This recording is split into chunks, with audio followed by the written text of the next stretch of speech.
When the last shovelful of dirt fell onto Roberto's mahogany coffin, it wasn't tears I saw in the eyes of my stepchildren, Max and Lena. It was calculation. I stood there in the light rain, holding the black umbrella that felt like it weighed a ton, feeling the hollowness of losing the man with whom I had shared the last 15 years of my life. Beside me, Max adjusted the Italian silk tie I had bought for his last birthday, and Lena wiped her dry eyes with an embroidered linen handkerchief, part of the trousseau I financed when she got married 2 years ago. They didn't know it, but I was watching them. I always watched them. I married Roberto when they were already teenagers. Max was 16 and Lena, 14. Their mother had passed away tragically early, and I, in my naivety as a woman in love and financially independent, thought I could fill that void. Not with the pretension of replacing their mother, but with the genuine desire to be a family.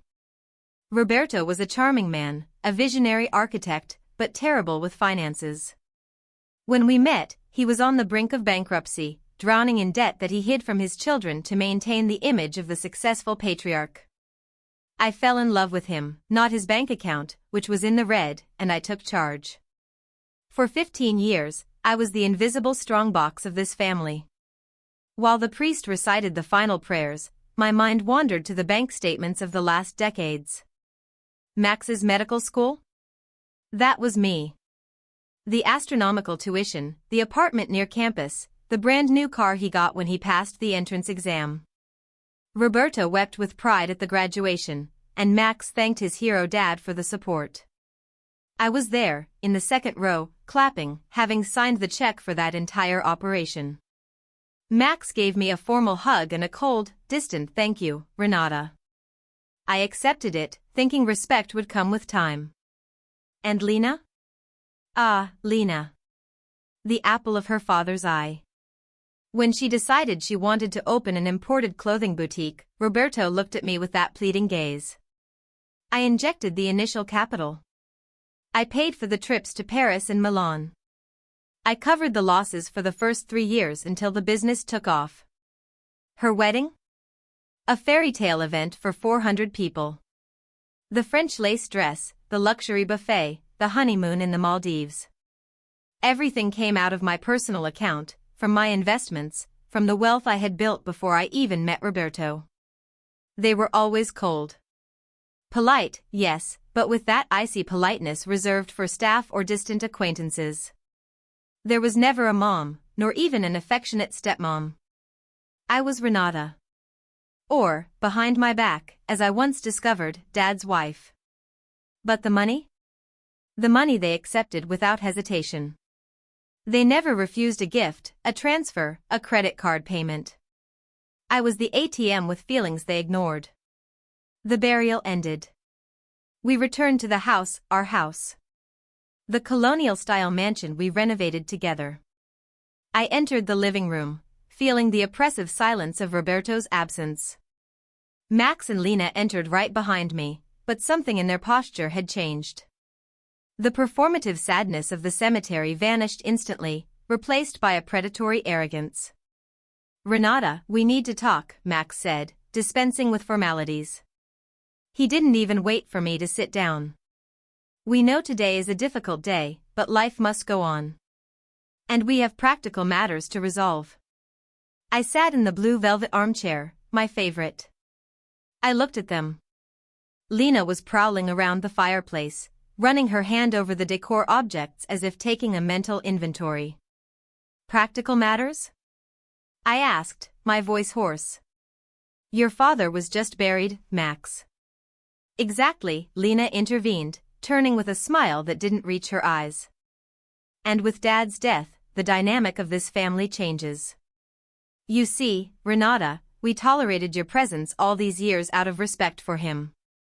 You made Dad happy, in a way, and we are grateful for that. But let's be honest, you were never really family. The air seemed to leave my lungs. 15 years.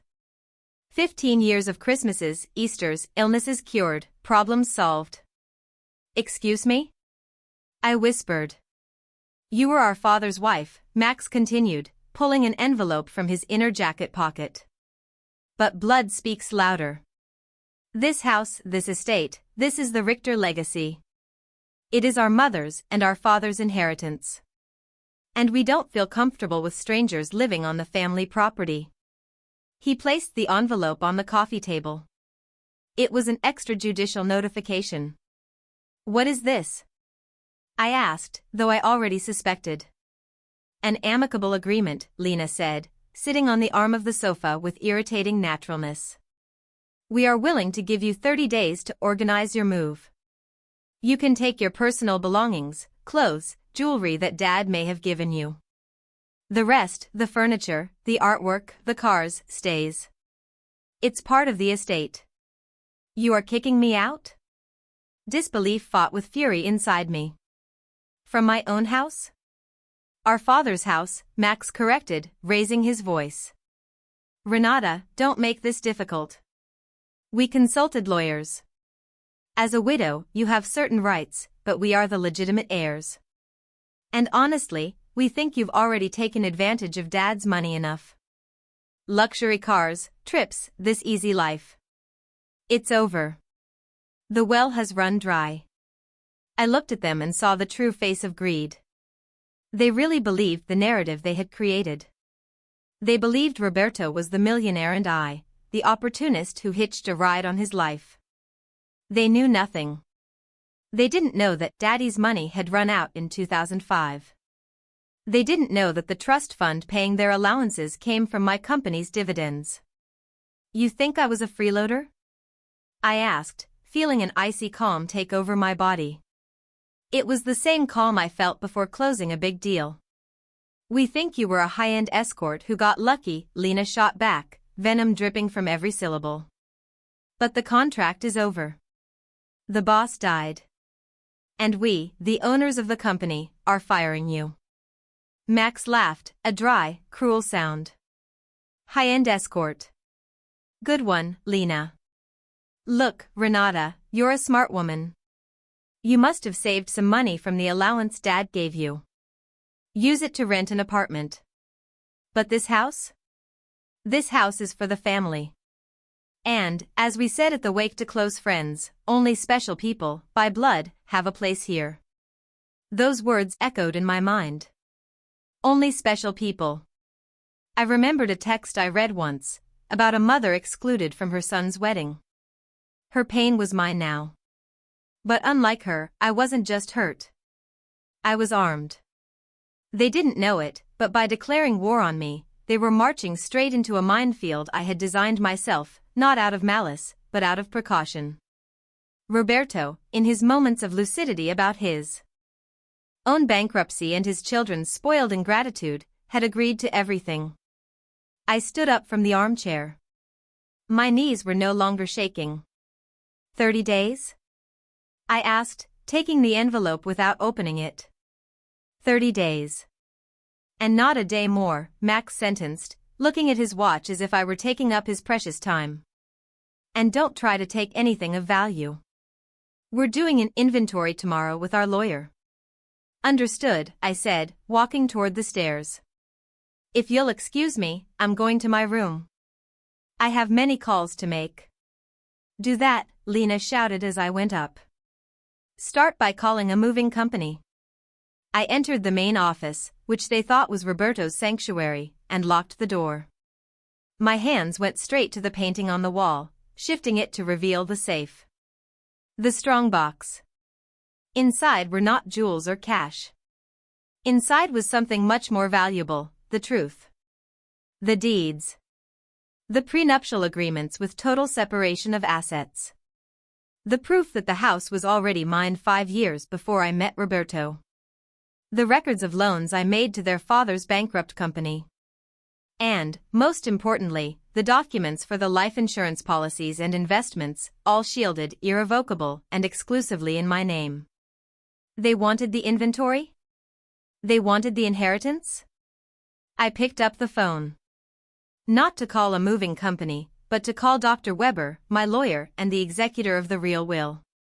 Dr. Weber? I spoke, feeling adrenaline replace the grief. It's me, Renata. Roberto has been buried. And the vultures are already in the living room. It's time to open the black box. Let's move the reading of the will to tomorrow morning. And please, bring security. I think we're going to need help evicting intruders. Tomorrow, Max and Lena would discover that the high-end escort was, in fact, the owner of the bank. And the bank had just closed its doors to them. The next morning dawned with an ironic sun, bright and cheerful, contrasting with the storm about to break in the dining room of the Richter mansion. I had woken up at 5 in the morning. Not to cry, but to prepare. I drank my black coffee, put on an impeccable white suit, the opposite of mourning, the symbol of my rebirth, and waited. At 9 o'clock sharp, the doorbell rang. It wasn't Max and Lena. They had keys, of course, but I had changed the lock tumblers the night before, while they slept in their dreams of millionaire heirs. The locksmith, an old acquaintance I paid triple for the urgent night service, did the job in silence. When I opened the door, I was met with Max's confused expression as he uselessly tried to turn the key in the lock. Behind him, Lena tapped her foot impatiently, accompanied by a short, balding man clutching a worn leather briefcase, their lawyer, I presumed. The lock is jammed, Max grumbled upon seeing me. We need to call someone to fix this. The lock is perfect, Max, I replied, opening the door just enough to slip through. The key has changed. Come in. Dr. Weber is already in the library. The mention of Dr. Weber, one of the city's most respected and feared lawyers, made their pocket lawyer swallow hard. Max and Lena, however, maintained their arrogance. They entered the house as if they were owners inspecting a newly acquired property. In the library, Dr. Weber sat at the head of the large oak table. On the table lay not just the will, but stacks of colored folders, organized with surgical precision. Good morning, said Dr. Weber, without looking up from the papers. Let's get this over with, Lena said, pulling out a chair without asking. We have an inventory to do, remember? Renata's 30-day clock has already started ticking. I sat at the other end of the table, facing them. I folded my hands in my lap and waited. Before we read Mr. Roberto Richter's will, Dr. Weber began, removing his glasses, we need to clarify the composition of the estate. Mr. Attorney for the heirs, do you have the marriage certificate and the marital property regime? Their lawyer cleared his throat, nervous. Yes, total separation of assets. But that is irrelevant to the legitimate inheritance. Children are entitled to 50% of their father's assets, regardless of the regime with the spouse. Correct, Weber agreed. The problem, gentleman and lady, is defining what constitute the father's assets. Max scoffed. What are you talking about? This house, the cars, the beach house in Indra, the investments. My father was a renowned architect. Your father, I interrupted, my voice cutting the air like a cold blade, was a wonderful man, Max. But he went bankrupt in 2005. The silence that followed was absolute. Lena let out a nervous laugh. That's ridiculous. We've lived in luxury our whole lives. You lived in my luxury, I corrected. Dr. Weber began distributing the folders. Blue folder, deed to this house. Acquired in 1998 by Mrs. Renata, 5 years before the marriage. Belongs 100% to her. Red folder, vehicle documents. Max's Mercedes, Lena's Land Rover, the late Roberto's Porsche. All bought and registered in the name of Mrs. Renata's holding company, loaned under a commoditatum agreement. The loan, incidentally, ended with the death of Mr. Roberto. Max grabbed the red folder, his hands shaking. This can't be true. Dad gave me that car. Your father handed you the keys, Max. I paid the invoice, I replied. Green folder, Weber continued, relentless. The beach house. Bought in 2010. Paid in cash by Mrs. Renata. Deed in her name. And Dad's money? Lena screamed, standing up. The bank accounts. The insurance. Mr. Roberto left a checking account with a balance of 4,350 Brazilian reals, Weber informed. And labor debts from old projects totaling approximately 200,000 Brazilian reals. As heirs, you inherit the assets and the liabilities. If you accept the inheritance, you inherit the debt. Lena fell back into her chair, pale as a ghost. Their lawyer was frantically flipping through documents, sweating cold. It's all shielded. He whispered to Max, she's right. The regime is total separation. The assets are in her name or her company's name. There is nothing in Roberto's name except debts. Max looked at me, eyes wide, a mixture of horror and disbelief. You tricked us. You made us think Dad was rich. I protected his memory. I slammed my hand on the table, making Lena jump. I maintained the illusion of the hero dad because I loved him. I paid for your colleges, your weddings, your luxuries, and I let him take the credit because his happiness was seeing you happy. I never asked for a thank you. But I expected, at the very least, decency. I stood up and walked to the window, looking out at the garden I had planted myself. I was willing to continue, you know? I said, with my back to them. I had a fund reserved for the grandchildren that would come.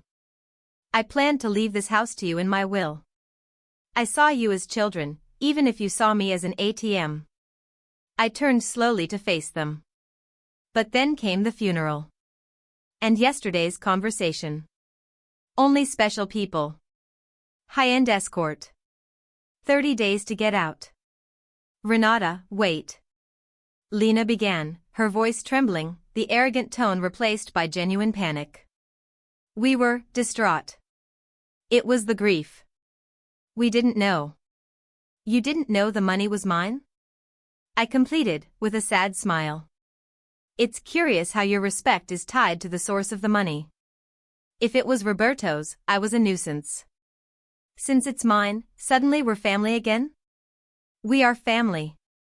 Max tried, taking a step forward. You raised us. And yesterday you evicted me, I countered. You said the contract was over. That the escort was fired. Well then. I accept the termination. I picked up the remote control on the table and turned on the large presentation screen Roberto used for his projects. A list appeared on it. Dr. Weber, please execute the measures, I ordered. Weber nodded and picked up the phone. Item 1, additional credit cards. Cancelled as of this moment, Weber said into the phone. Max and Lena's phones beeped simultaneously with bank notifications. Lena looked at the screen, horrified. Card declined/blocked. Item 2, the allowance disguised as family dividends. Suspended permanently. Renata, I have apartment payments. Max shouted, desperate. I can't pay that with my hospital salary. Welcome to adulthood, Max. Most people pay their bills with their own salary. I suggest selling the car. Oh, wait, the car is mine. I suggest taking an Uber. Item 3, I continued, relentless. The beach house. Eviction order issued, Weber said. You have 48 hours to remove your belongings from there. The locks will be changed on Friday. No. Lena was crying now, real tears of someone watching their lifestyle crumble. We were going to spend the summer there. We already invited friends. Tell your friends there was an unforeseen event. Tell them Dad's wife decided to use her house. I walked to the library door and opened it. 2 tall, serious security guards, hired that morning, appeared in the hallway. The show is over, I announced. You gave me 30 days, remember? I am more generous. I give you 30 minutes to get your cars out of my garage before I call a tow truck for trespassing on private property. You can't do this. Max snarled, his face red with rage. We'll sue you. We'll claim you stole from Dad. That you manipulated the assets. Dr. Weber laughed, a dry, professional laugh. Good luck with that, son. I have annual audits signed by your father confirming his awareness that he lived at his wife's expense. Any judge will laugh in your face and order you to pay court costs. And, considering you just lost your source of income, I wouldn't risk it. Max looked at his lawyer for help. The man just closed his briefcase and shook his head. She has all the documentation, Max. There is nothing we can do. Your father was insolvent. Defeat was stamped on their faces. It wasn't regret. It was the pain of material loss. They weren't crying for their father or for having hurt me. They were crying for the black cards, the trips, the security that they would never really have to make an effort. Get out, I said, low but firm. Lena passed by me sobbing, without looking at me. Max stopped at the door. For a second, I saw the 16-year-old boy I helped with homework. But then he hardened his jaw. You're going to die alone in this huge house, Renata. Better alone in my huge house than poorly accompanied by parasites, I replied. And Max? He stopped. When you return the car, make sure it's washed and has a full tank. I am very particular about my things. He left stomping his feet. I heard the front door slam, shaking the crystals in the chandelier. The silence returned to the mansion. But this time, it wasn't an oppressive silence. It was the silence of cleansing. Of purging. Dr. Weber put away his glasses. That was brutal, Renata. But necessary. What do we do now? I looked at the pile of folders. At the empire I built and almost let be stolen out of gratitude to a ghost. Now, Dr. Weber? Now I'm going to have a second breakfast. And then, I want you to schedule a meeting with that real estate agent. I think this house has become too big for one person. I'm going to sell it. I want to travel the world. And this time, I'm going to spend my money on the only person who was truly with me the whole time. Who? He asked. Myself. But the war wasn't over. I knew it. Max and Lena were proud and, now, desperate. They would try to return. They would try the judicial route, defamation, scandal. I had won the battle of the will, but they would come with everything to try and bite off any piece they could. Little did I know that their attempt at a lawsuit would be the final public humiliation they ordered for themselves. 3 weeks after the reading of the will, the Richter mansion was strangely quiet. Moving boxes piled up in the entrance hall, each containing pieces of a life I was dismantling without remorse. I had already put the house up for sale and, to my surprise, received 3 offers in the first week. The real estate market seemed to be conspiring in favor of my freedom. I believed the worst was over. I believed the shame of the financial discovery would have silenced Max and Lena. I underestimated the desperation of those who have never had to work to survive. On a rainy Tuesday, while I was selecting which paintings to take to my new apartment, a modern penthouse downtown, far from the moldy memories of that mansion, the doorbell rang. It wasn't a buyer. It was a bailiff. Mrs. Renata Richter, he asked, extending a thick document. Court summons. I signed the paper with a steady hand, but my stomach turned when I read the header, Action for Interdiction and Provisional Guardianship. Max and Lena were not suing me for theft or fraud, for they knew they would lose. They had descended to the lowest level possible. They were alleging I was senile. The lawsuit stated that my abrupt and irrational decision to cut off the family's financial support, added to the sudden sale of assets in isolation, were proofs of early dementia and paranoia. They asked the judge to freeze my assets and appoint Max as my legal guardian to protect the family legacy. I called Dr. Weber immediately. They are desperate, Renata, he said, with the calm voice of someone who has seen it all. It's a dirty tactic, but common. They want to prove you don't have the mental capacity to manage your money so they can manage it for you. They want to turn me into a child to steal my candy, I summarized, feeling anger warm my blood, replacing fear. Let's go to war, Weber. The day of the hearing arrived a month later. The courthouse was full, and I knew Lena had leaked the story to some social columnists, trying to create a narrative of concerned children for the widowed stepmother. They were dressed soberly, playing the role of distressed orphans. Max tried to greet me in the hallway, but I walked past him as if he were invisible. In court, their lawyer, a man with a radio announcer's voice and questionable ethics, began the spectacle.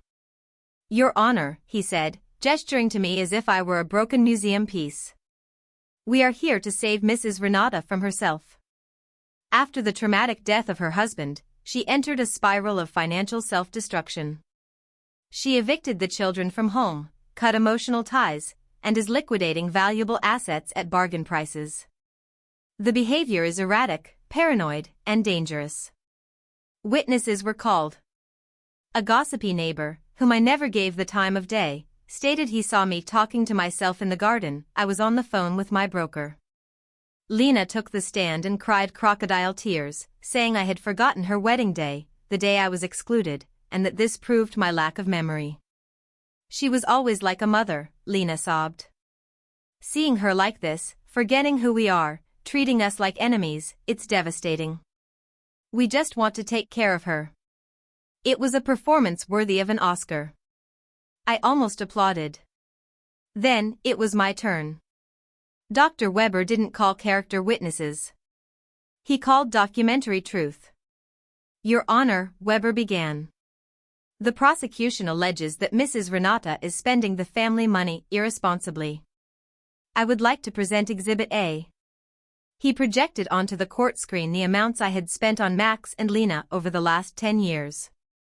The trips, the cars, the dinners, Max's gambling debts I covered in silence. The total exceeded 7 figures. "Mrs. Renata isn't burning money now, Your Honor.